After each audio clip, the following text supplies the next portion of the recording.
그럼에도 불구하고 이 두 번째 챕터 시간은 조금 빠른 속도로 수업을 진행하도록 하겠습니다. 이유는 뭘까요? 여러분들이 뭘 해야 되기 때문에 기말고사 준비를 진행해야 되기 때문에 그런 부담감이 있을 것 같아서 수업을 최대한 간략하게 진행하도록 하겠습니다. 단 여러분 짧은 시간이지만 집중해서 좀 봐주셨으면 좋겠고요. 기말고사 준비도 중요하지만 우리 교양 과목인 종교학 수업도 여러분이 필수로 들어야 되는 수업임을 우리 함께 잊지 않았으면 좋겠습니다. 자, 두 번째 시간입니다. 자연관에 대한 부분입니다. 우리 첫 번째 인간관, 두 번째 역사관, 구원관, 생사관, 그리고 이어서 자연관을 보게 될 건데요. 우리 학습 목표 보도록 하겠습니다. 자, 학습 목표입니다. 각 종교가 정의하는 자연관이 있어요. 그리고 그 생명관이 있는데 분석해서 나의 자연관, 생명관을 정립하도록 한다 라는 건데 여러분 함께 우리 책을 통해서 또 보도록 하겠습니다. 자, 자연관이 있습니다. 여기 자연관 64쪽을 넘어서 65쪽을 펴주시면 될 것 같습니다. 여러분 지금 밖에 굉장히 많은 비가 오고 있어요. 그렇죠? 네, 이번 주에 계속 비가 오고 있고 지난주부터 계속 비가 오고 있는데 어젯밤부터 중부지방에 많은 비가 내리고 있습니다. 경기도 여주시 청미천은 수위가 상승해 홍수경보가 발령됐습니다. 자세한 소식 현장 취재 기자 연결해서 들어보겠습니다. 정다혜 기자. 네, 경기 여주시 청미천에 나와 있습니다. 제가 나와 있는 이곳 원부교 부근은 하천 수위가 높아지면서 이 배수 작업이 한창인데요. 오전 8시 30분 홍수주의보가 발령된 데 이어 9시쯤 경보로 대응 단계가 격상됐습니다. 여주시는 버스 한 대를 동원해 원부리 마을 주민 200여 명을 인근 고지대에 위치한 초등학교와 중학교로 대피시키고 있습니다. 시는 원부교 부근의 수위가 심각 단계인 7.6m에 근접한 7.3m까지 오르면서 주민 대피를 결정했다고 밝혔습니다. 어젯밤 10시부터 오늘 오전 7시까지 이곳엔 시간당 50에서 60mm 안팎의 강한 비가 내렸는데요. 현재 경기도 곳곳에 호우주의보가 발령됐고 제가 나와 있는 여주를 포함해 안성과 용인, 이천, 광주 등 5개 시에는 호우경보가 발령된 상태입니다. 집중호우로 이천시 산양저수지 둑 일부가 무너졌고 광주와 수원에서는 주택이 침수되는 등 피해가 잇따르고 있습니다. 안성에는 시간당 100mm가 넘는 폭우가 쏟아졌고 여주와 용인, 이천에도 시간당 40에서 50mm의 강한 비가 내렸습니다. 이 비 피해가 잇따르고 있는 만큼 외출이나 차량 운전은 자제하시는 게 좋겠습니다. 네, 다른 지역의 피해 상황도 전해주시죠. 네, 강원도와 충청 지역에도 밤사이 집중호우가 내리면서 열차 운행이 중단되는 등 피해가 잇따르고 있습니다. 현재 충북선과 중앙선, 태백선 철도는 토사가 유입되면서 전 구간 운행이 중단됐습니다. 영동선도 일부 구간에서 운행에 차질을 빚고 있습니다. 한국철도는 해당 구간에 긴급 복구반을 투입해 복구 작업을 진행 중인데요. 복구에 오랜 시간이 걸릴 것으로 예상된다며 다른 교통수단을 이용할 것을 부탁했습니다. 한국철도 관계자는 열차 이용 고객은 코레일톡이나 고객센터 등을 통해 열차 운행 상황을 미리 확인해달라고 당부했습니다. 중부지방은 오늘 낮에는 잠깐 소강 상태를 보이겠지만 오후부터는 다시 많은 비가 내릴 것으로 예고돼 있습니다. 기상청은 농경지와 지하차도, 저지대 침수 등 피해에 각별히 유의해달라고 당부했습니다. 지금까지 경기 여주시 청미천에서 연합뉴스TV 정다희입니다. 때문에 용인, 안성, 인천, 서울의 강남 여기 다 지금 지하차도는 다 잠겨 있고 막 물난리가 나는 상황이에요. 그런데 여러분 이것을 인간이 지금 막을 수 있나요, 없나요? 사실은 없습니다. 그렇기 때문에 여러분 이 자연관을 볼 때 우리가 그냥 자연을 우리가 정복해야지, 우리가 어떻게 한번 잘해봐야지, 아니면 우리가 이걸 개척해서 우리의 용도로 써야지 라고 하는 그냥 1차원적인 생각보다는 자연의 그 위대함을 우리가 생각해 보면서 자연과 누가 같이 살고 있어요? 우리가 함께 살고 있습니다. 함께 살고 있는 우리가 어떻게 상호 보완적이고 또 아주 좋은 어떤 이 관계 안에서 자연을 오히려 자연답게 잘 만들어주면 그 자연 속에서 우리의 가치를 잘 실현하는 것을 종교가 어떤 가치관 안에서 얘기하는지 한번 들어보도록 하겠습니다. 자, 자연은 여러분 방금 얘기한 것처럼 우리가 살아가기에 굉장히 필수 조건입니다. 물, 공기, 바다, 산, 온갖 곤충과 동물, 하늘과 땅. 사실 없으면 안 되는 것들이에요. 특히 삶의 기본적인 조건의 의식주 재료도 다 자연을 통해서 받습니다. 인간들은 이런 자연들을 통하여서 생활 공간을 만들기도 하지만 자연이 개발 대상을 넘어 어떤 일반 상식으로 이해할 수 없는 현상으로까지도 다가오기도 합니다. 이 순간 자연의 신비를 우리는 경험하게 되는 거죠. 우리가 아무리 개발을 잘한다 해도 자연을 우리가 넘어설 수 없습니다. 그렇기 때문에 자연의 신비라는 표현을 우리는 쓸 수밖에 없다는 거죠. 그쵸? 인간이 자연에서 경험하는 그 감동은 뭘로 넘어가요? 경외감, 두려움을 넘어 이것을 놀랍고 대단하여서 나도 모르게 무릎이 꿇혀지는 그런 상황인 거죠. 경외감까지도 이어지고요. 이 경외감은 어디로까지 가요? 맞습니다. 여러분, 나름의 의례라는 문화로 이제 이어지게 되는 거죠. 예를 들어서 여러분, 기우제를 지내는 어떤 우리 조상들의 모습은 뭐예요? 자연을 통해서 우리가 무언가를 얻고 있다라는 것 뿐만 아니라 너무 많은 비로 인하여서 힘든 어려움을 겪고 있는 그런 상황 가운데서도 그 자연을 어떻게 해요? 숭배하면서 나름의 의례를 통하여서 자연을 달래는 일들을 하잖아요. 맞습니다. 자연의 신비는 우리에게 있어서 의례라는 차원의 하나의 문화를 만들어주기도 했습니다. 뿐만 아니라 종교의 교리나 의례는 인간이 오랜 시간의 역사를 통해서 자연을 이해하는 관점의 태도가 담겨져 있습니다. 그쵸? 종교를 통해서 자연을 이해하는 관점과 태도를 배우고 공유하기도 합니다. 따라서 종교는 인간이 자연을 이해하고 표현하는 방식과 내용을 확인할 수 있는 좋은 통로입니다. 자연을 다 이해할 수 있습니까? 물론 자연을 이해하기 위해서 과학이란 학문이 그것을 연구하고 계속 끊임없이 하고 있지만 중요한 것은 이 자연은 너무나도 광활하고 위대한 하나의 무언가를 가지고 있기 때문에 사실 인간이 넘어설 수 없는 새로운 벽이기도 하다라는 거죠. 그런데 종교가 그 자연을 이해할 수 있는 하나의 방식과 내용을 허락한다라는 겁니다. 뿐만 아니라 이어볼까요? 대체로 창조신앙을 내세우는 종교는 자연의 기원을 어디로부터 했냐면 초인간적 존재, 여기서 얘기하는 초인간적 존재는 누구겠어요? 네, 맞습니다. 기독교의 하나님 혹은 신이라고 표현하기도 하죠. 초인간적 존재와 연결시키는 경향인데 이거는 말 그대로 방금 얘기한 것처럼 기독교의 경우 그렇습니다. 기독교의 경우는 누가 만든 거예요, 자연을? 맞아요. 하나님, 천지의 창조주가 되신 하나님께서 뭘 만든 거예요? 자연을 만든 거죠. 그래서 창세기에 따르면 이 유일신은 며칠 동안 창조를 해요? 6일 동안 창조를 합니다. 이 6일 동안 창조를 하고 7일째 되는 날 뭐 했다? 쉼을 했잖아요. 근데 여러분, 이 창조하는 시간 동안에 각각의 만든 게 있어요. 천지를 만들었는데 빛, 풀, 채소, 과일, 나무, 별, 생물, 심지어 마지막 6일째 하이라이트 사람까지 만들었다는 거죠.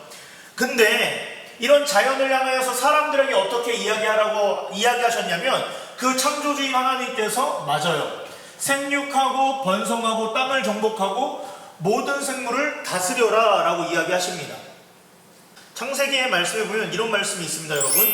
네, 바로 여기에요. 창세기 1장 28절인데 하나님이 그들에게 복을 주시면, 그들이 누구예요? 아담과 하와, 모든 인간에게 복을 주시고 하나님이 그들에게 이르시되 생육, 번성, 땅의 충만, 그리고 땅을 정복하라. 근데 여러분, 여기서 얘기하는 이 정복이 너희의 욕구에 맞게 너희의 욕심에 맞춰서 이것을 뭐 두들겨 패서 뭘 일으켜서 정복이 아니라 잘 다스리란 얘기예요. 여러분, 왕이 무언가를 정복한다고 했을 때 그 왕이 계속 괴롭히는 왕인가요? 그렇지 않잖아요. 성군은 어때요? 정복의 개념을 긍정적인 요소로 씁니다. 긍정의 언어예요. 그 다음에 바다의 물고기, 하늘의 새, 땅에 움직이는 모든 생물을 다스려라. 모처럼 그 자연의 만물의 영장인 듯 그것을 다스리라는 거죠. 맞습니까? 그렇게 얘기했다라는 거예요.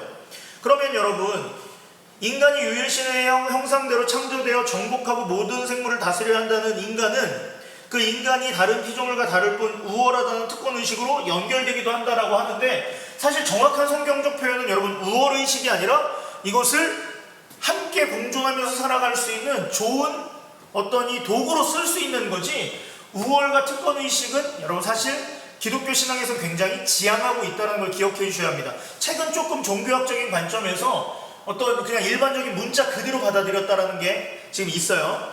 이런 특권의식에서 어떤 자연에 대한 정복자 관점을 낳는다. 이것을 문자 그대로 해석한 일부의 기독교인들이 자연을 자꾸 정복하려고 하고 그 자연을 짓밟으려고 하는 문제가 생겼기 때문에 여러 가지 그 인간의 전형적인 죄의 형태의 산물이 나왔다가 자연이 오히려 인간을 해하게 하는 일들이 지금 현재 나타나고 있는 거죠.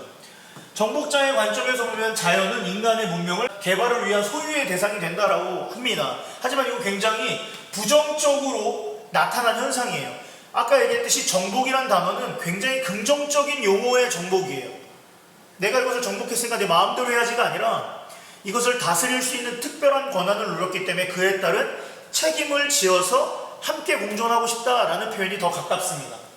그렇지만 자연의 무분별한 개발의 파괴로 생태계 위기를 초래했죠. 그죠? 모순 관점을 갖고 있는 사람들 때문에, 자연의 정복에 대한 관점을 갖고 있는 사람 때문에 그런 위기가 생겨났고요. 정복자 관점이 있다라는 이 비판이 확산되며 다시 어떤 관점으로 돌아가요? 청지기. 청지기가 뭐냐면 대신 맡아서 가꾸고 일구는 사람이라는 뜻입니다. 예, 청지기 관점도 맞고요. 정복에 대한 관점이 맞는데, 이 정복은 부정적 정복의 관점이 아니라 함께 공존할 수 있는 좋은 다스림을 가지고 있는 정복의 관점이라는 것을 기억해 주셨으면 좋겠고요. 그것의 보완점으로 청지기 관점이 기독교 안에 드러나기 시작했습니다. 이어서 볼게요. 이슬람교가 나왔습니다. 근데 여러분, 여기 이슬람 교의 교자는 빼셔야 됩니다. 그냥 이슬람은 이슬람으로 부릅니다. 그냥 이 자체가 그냥 고유명사로 쓰이기 때문에 굳이 뭐 가르칠 교자 이런 걸 붙이지 않아요. 그냥 이슬람이에요. 이슬람은, 자 보세요. 기독교랑 비슷한 관점이 있긴 해요. 보세요. 유일신 알라의 창조물이다라는 관점을 가지고 있습니다. 기독교랑 비슷하죠? 꾸란에 따르면 유일신은 인간, 천지, 태양, 달, 별, 가축 등 하늘과 땅 사이의 모든 것을 며칠? 6일 동안 창조했습니다. 이거 어디 거 갖고 간 거예요? 맞습니다. 유대인들의 전통이 구약 성경을 고스란히 이들이 가져가서 함께 보는 거죠. 근데 차이점이 있어요. 자, 일단 내려가 볼게요. 인간은 피조물 가운데 영적, 육적 생명을 가진 존재로서 으뜸가는 피조물이라는 가치관이 있고요. 이성과 자유의지를 부여받은 유일신의 대리인 칼리프로 여겨진다. 예, 이 칼리프라는 단어는 이슬람 단어인데 유일신의 대리인이라는 거예요. 대리인. 그러니까 아까 뭐 정복하거나 아니면 뭐 청지기의 역할, 이게 아니라 그냥 대리인으로서 그럼 뭘 하냐? 이슬람교에서는 자연을 개발 대상으로 삼을 수는 있지만 돌봄의 대상으로 자연을 여긴다는 거예요. 돌보는 것.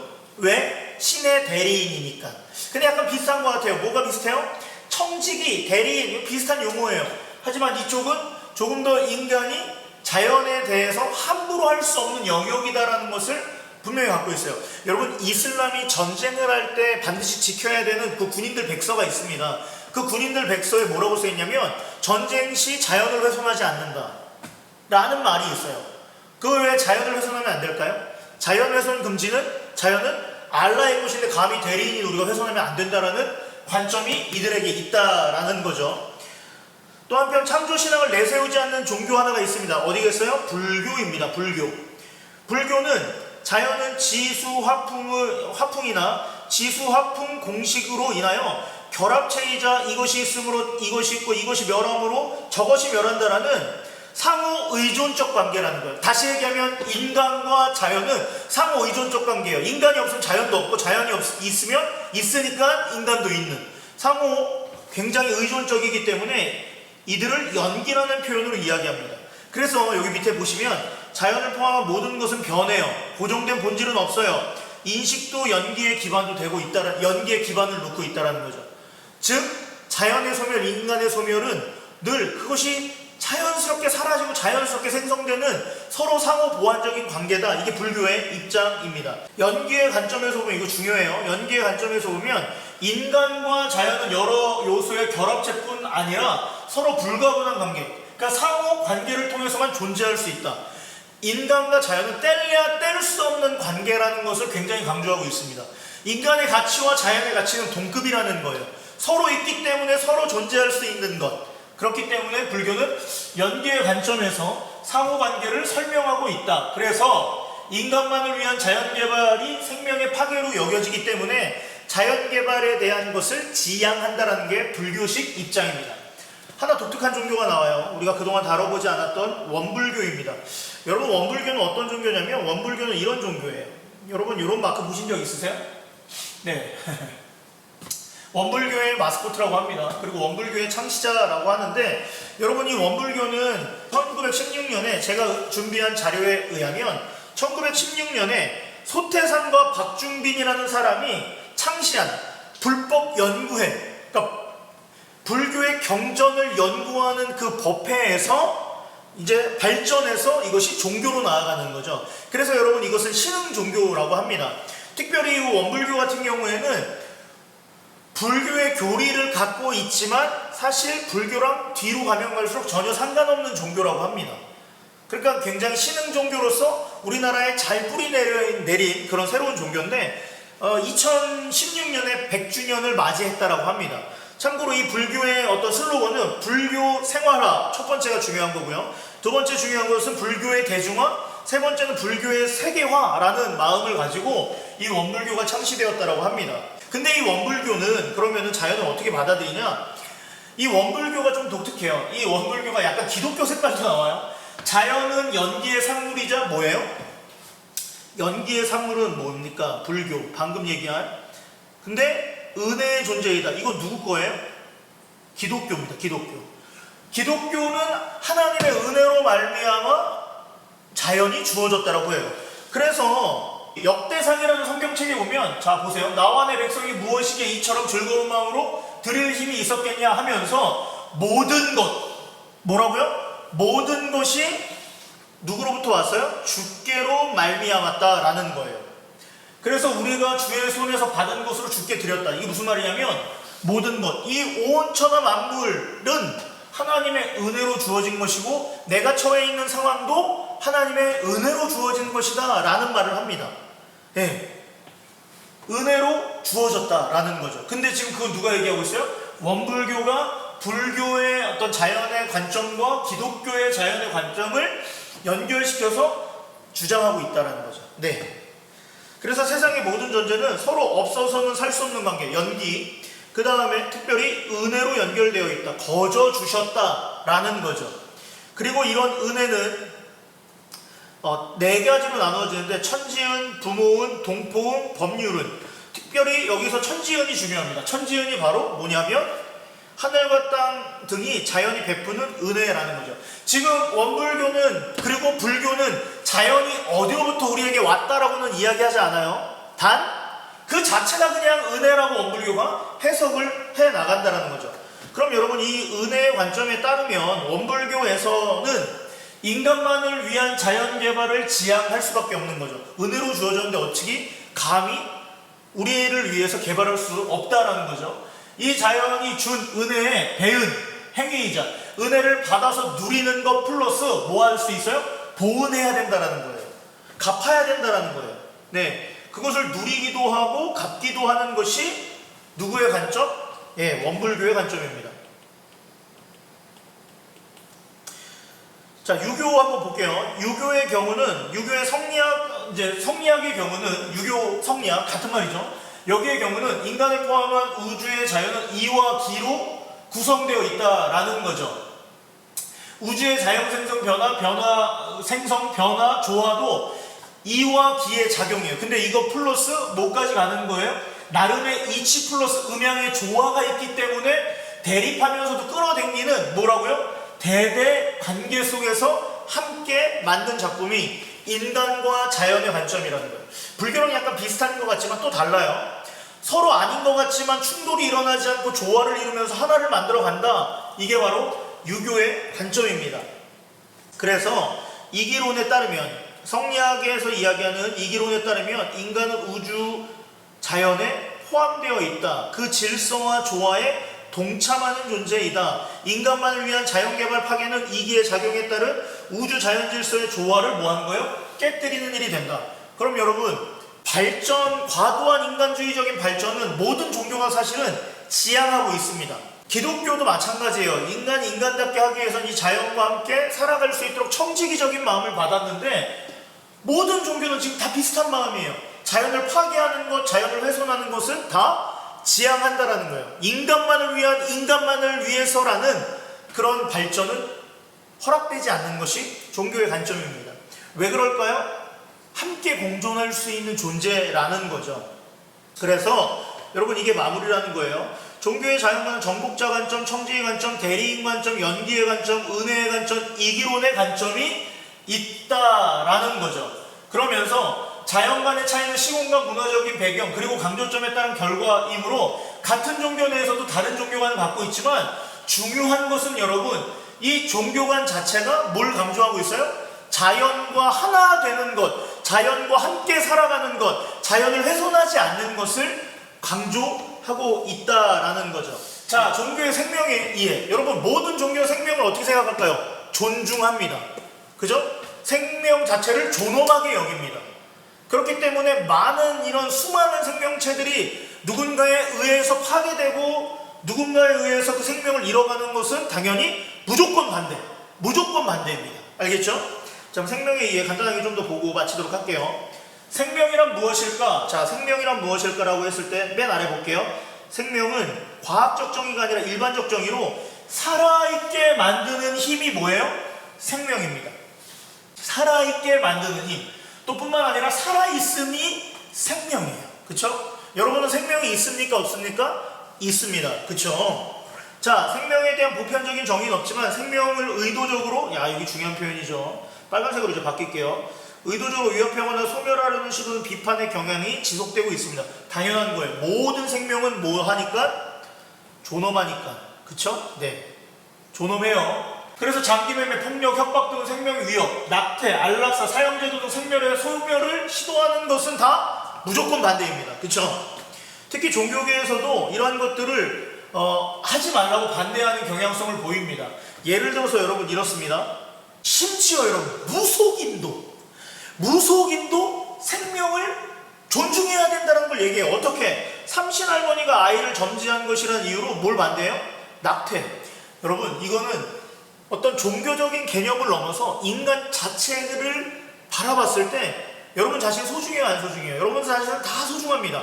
이 땅 가운데 오기 위해서 여러분은 이 땅에 태어나기 위해서 굉장히 많은 어려움과 굉장히 긴 시간을 엄마 뱃속에서부터 시작됐고요. 뿐만 아니라 기독교 세계관 안에서는 태초 이 땅이 창조되기 이전부터 여러분을 향한 계획은 계속되고 있었다라는 거예요.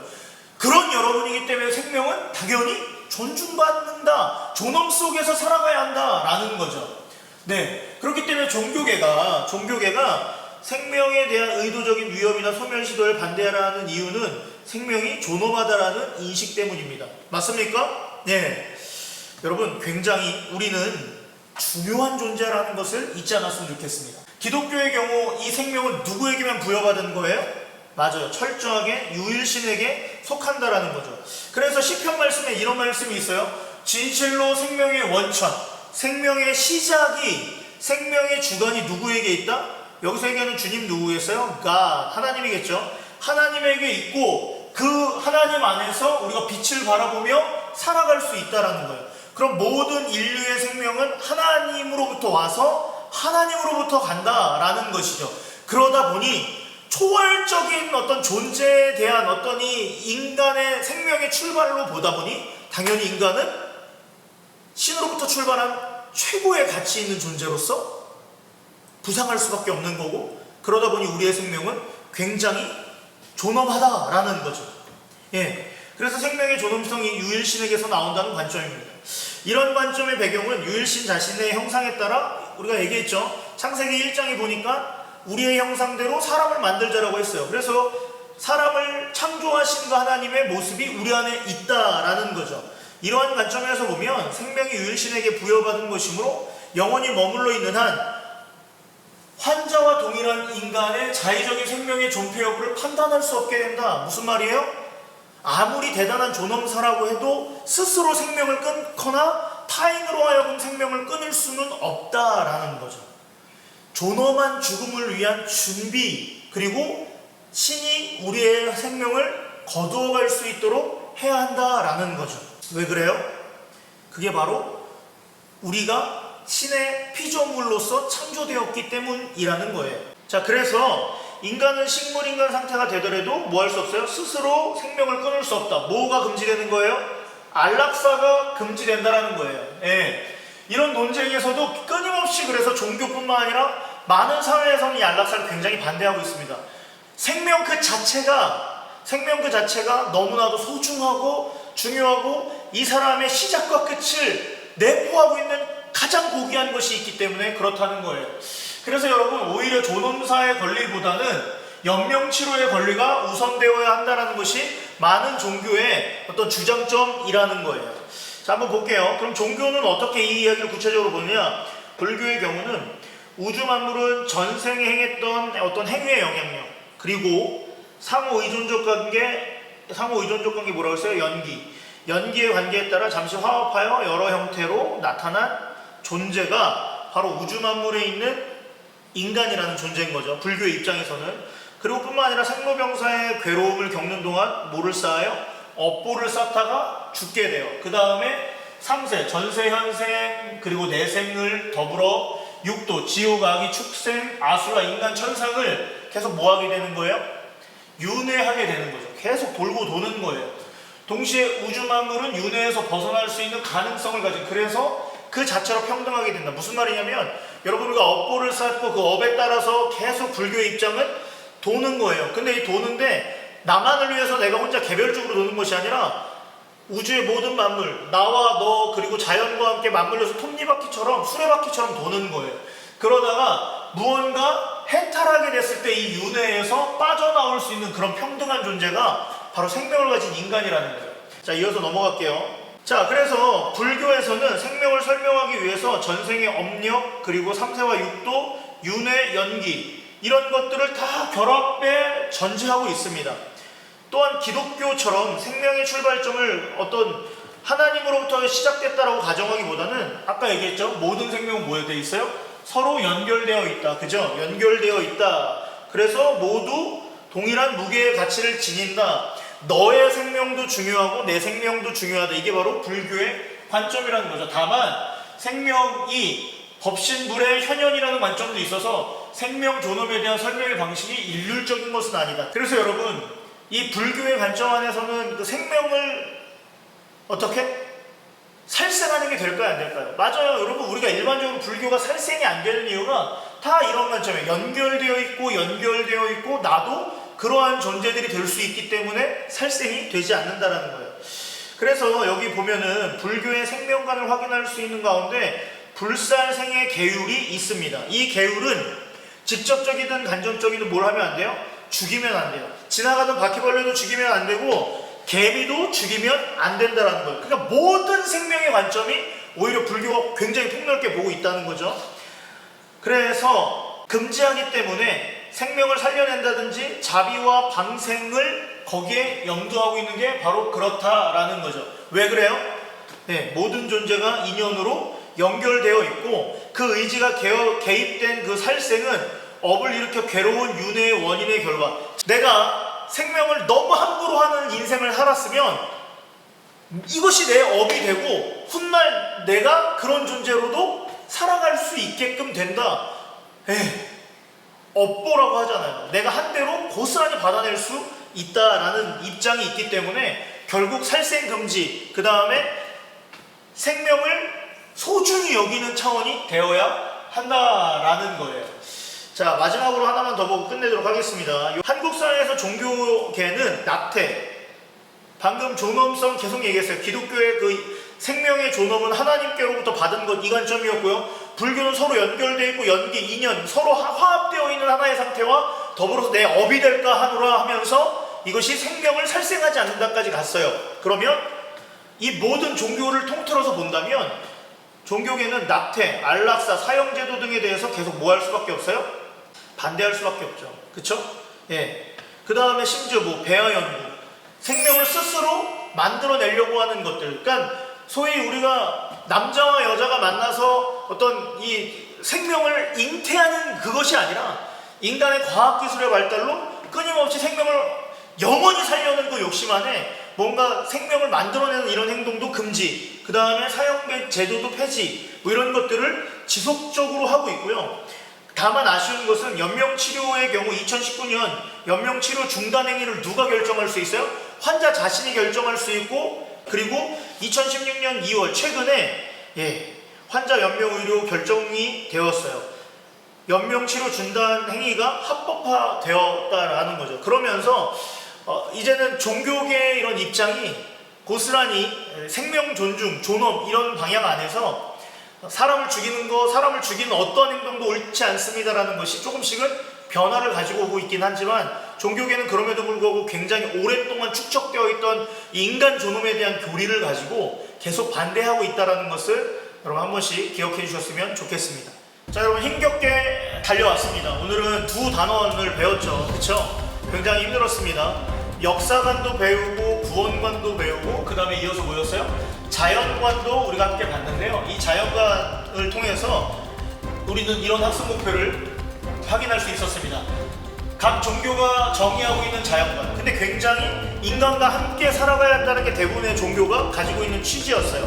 특별히 대리인의 역할도 있고요, 청지기의 역할도 있고요, 정복의 역할도 있지만 중요한 건 이 모든 것이 서로 균형감을 일으키면서 인간은 자연을 보존하면서 그리고 또 이 자연 안에서 새로운 창조를 해가면서 살아야 한다는 게 종교의 보편적인 자연관이었고요. 생명관은 어때요? 생명 자체는 존엄하다. 생명은 어떤 방법으로 어떤 명분으로도 훼손하거나 소멸하거나 하면 안 된다라는 거예요. 심지어 불교도 뭐라고 얘기해요? 모든 것이 다 엮여있고 그것이 다 연결되어 있기 때문에 살생하면 되지 않는다. 모든 생명체를 죽이면 안 된다. 이런 관점을 가지고 있었습니다. 그렇다면 여러분의 자연관과 생명관은 어떤 마음으로 가야 합니까? 여러분, 우리의 자연은 분명 언젠가 소멸하게 되어 있습니다.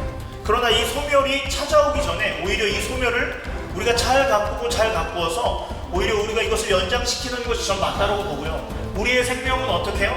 여러분의 생명과 제 생명은 존엄합니다. 그리고 우리의 후대들의 생명도 계속 존엄할 것입니다. 그러기 위해서는 어떤 인간의 가치 기준점을 다른 곳으로 옮겨서 생명을 스스로 끊을 수 있게끔 하는 것을 열어두기보다는 우리가 어떻게 하면 잘 살 수 있을지, 어떻게 하면 함께 잘 살 수 있을지에 대한 고민을 가지고 생명의 존엄성을 계속 이어가 주셨으면 좋겠습니다. 여러분, 다음 시간에는 과제 하나가 준비되어 있습니다. 그런데 그 과제는 별로 어렵지는 않아요. 여러분이 그 과제를 성심성의껏 잘 작성하신 후에 3단계 플렉스 게시판, 마무리 게시판에다 꼭 올려주시면 제가 점검하고 3차 시에 해당하는 수업에 결석이 아닌 출석으로 인정해 드리도록 할 테니 2편의 강의 동영상을 반드시 보시고 마지막 한 편의 과제를 꼭 제출해 주시길 부탁드리겠습니다. 여러분, 시험 공부 열심히 하시고요. 다음 주 월요일에 우리 함께 학교에서 보고 마지막 2차 지필고사, 1학기 2차 지필고사 때 또 우리가 즐거운 마음으로 시험을 함께 임하도록 하겠습니다. 여러분 수고 많으셨습니다. 안녕!